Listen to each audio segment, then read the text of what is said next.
Muito gostosa aí, popular, viu? Ok, Mário, vamos almoçar e depois a gente leva a conta. Um forte abraço. Aí leva a conta, tá? Em vez de dizer vai levar comida pra mim, vem levar a conta. Conta você guarda pra você, Moisés. Um abração, obrigado. Karen, um prazer ter você aqui. Prazer tudo bem? todo meu. Tudo bem. Vamos conversar um pouquinho aí sobre violência infantil. Isso aí. É muito frequente?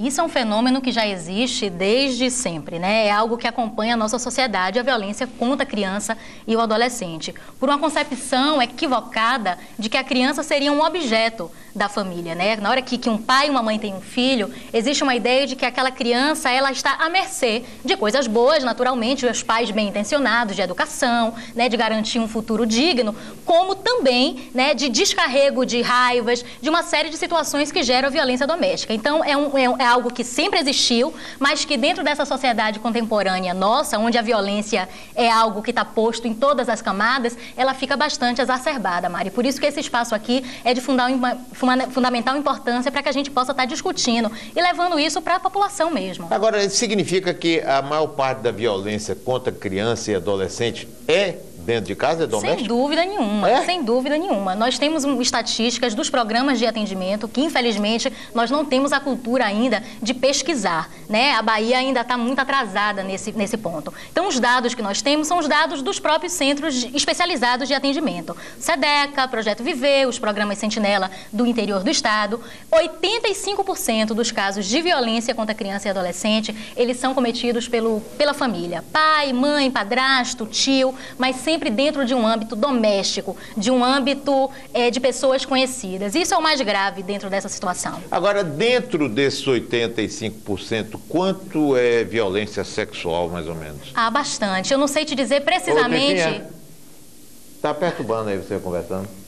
Eu não sei te dizer especificamente o quanto é, mas é um número muito grande, né? O SEDECA, ao longo desses anos de trabalho mesmo, o Centro de Defesa da Criança e do Adolescente, que trabalha especialmente com a violência sexual, nós já registramos mais de 500, 600 casos de violência sexual em Salvador. Não estou falando em Bahia. O programa Sentinela, que é um programa que estão em 9 polos regionais aqui na Bahia também, se você pegar estatísticas dos últimos 2, 3 anos, a gente chega a mais de 1000 casos de violência sexual. Então, é algo que está aí, que está gritante e que a gente precisa enfrentar. Que tipo de violência sexual? É cometido, na maioria das vezes, por padrastos, por exemplo, contra meninas, meninos também? Como é que é isso aí? A grande vítima, dentro das estatísticas, são as meninas. Então, hoje, nós temos 80% dos casos são meninas. Agora, o que existe dentro de discussão dos especialistas será que isso é um retrato exato da realidade? Então, 80% dos casos são meninas e 20% são meninas?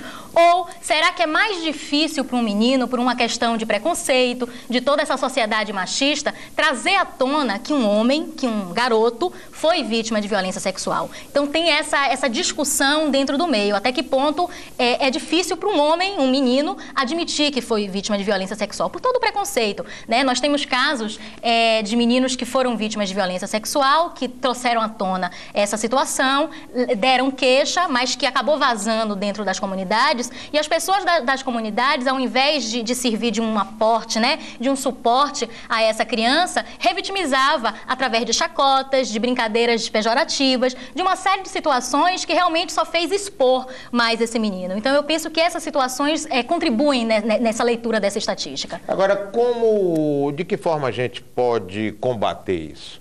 Olha, Mário, na verdade, para a gente falar de uma política mesmo de enfrentamento à violência contra a criança e adolescente, sem dúvida nenhuma, a gente precisaria estar falando de políticas macrosociais, primeiramente, né? Porque se a gente pensa na ideia, no desenvolvimento de qualquer ser humano, todo ser humano, quando nasce, quando chega ao mundo, ele chega com potencialidades e com vulnerabilidades. Isso vai sendo transformado à medida dos estímulos que vão acontecendo. Então, se eu nasço e eu tenho uma boa alimentação, naturalmente, toda a minha configuração neurológica e corporal, ela vai ter um suporte diferente daquele menino que não teve acesso. Se eu nasço e tenho acesso à escola, desde a creche, a escola fundamental, que é negado esse direito às camadas mais baixas, que só tem a partir de 7 anos, eu tenho toda uma possibilidade de aprendizado e, consequentemente, de inserção no mercado de trabalho diferente, né, de uma criança que não teve. E por aí vai. Eu poderia estar dissecando aqui todas as políticas macrosociais. Agora, independente dessas políticas macrosociais que a sociedade civil tem que estar articulada para garantir, nós temos políticas pontuais, que é o quê? É a necessidade de um atendimento especializado para essa criança, né? Centros especializados que possam garantir esse atendimento. Dentro do sistema de garantias de direitos, nós precisamos urgentemente, a gente fez agora uma carta para o governador, né? E onde todos os espaços que eu tenho sido porta-voz dessa questão, que é a criação das delegacias especializadas de repressão aos crimes contra criança e adolescente. Na Bahia inteira, nós temos apenas em Salvador e funcionando de forma precária essa delegacia especializada. A ideia é que a gente consiga levar ao menos para os municípios onde existem programas sentinelas, que são em 9 municípios. Então, são pequenas ações. Levar o Estatuto da Criança e Adolescente, por exemplo, dentro das escolas, conseguir inserir isso na matriz curricular. Então, são várias ideias que, se a gente realmente conseguisse colocar isso em ação, trazer para uma discussão mais aprofundada de políticas públicas voltadas para a infância, levando em considerações as questões macrosociais, nós minimizaríamos, sem dúvida nenhuma, a situação da nossa infância na Bahia, em Salvador e no Brasil. Né? Essa é a Lorena discussão. tem perguntas. Diga, Lorena. Ana Paula, ela pergunta quem são, de fato, os principais autores dessas violências domésticas. Pois é, como eu coloquei aqui, são pessoas conhecidas das crianças e adolescentes. São justamente aquelas pessoas que deveriam estar protegendo, né, estar garantindo um desenvolvimento saudável. São justamente essas pessoas que, em geral, vitimizam as nossas crianças. Pai, mãe, padrasto, tio, irmão mais velho, um amigo da família, um vizinho.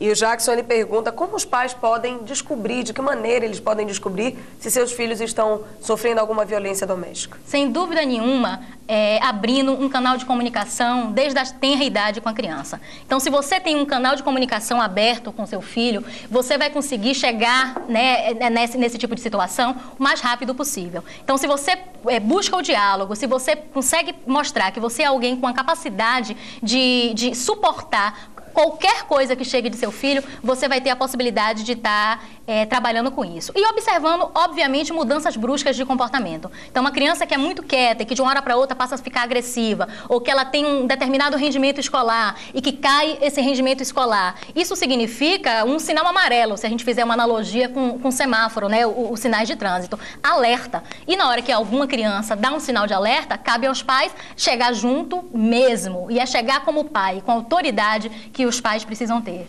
Agora, Karen, vou fazer aqui a última pergunta, agradecendo a sua participação aqui. O que é que você acha dessa ideia que passa na cabeça das pessoas de diminuição da maioridade penal? Eu sou radicalmente contra, né, esse tipo de situação. Eu acho que a discussão ela é equivocada na sua origem. Na verdade, se você pensar no Estatuto da Criança e Adolescente, o Estatuto da Criança e Adolescente é uma legislação avançada e progressista.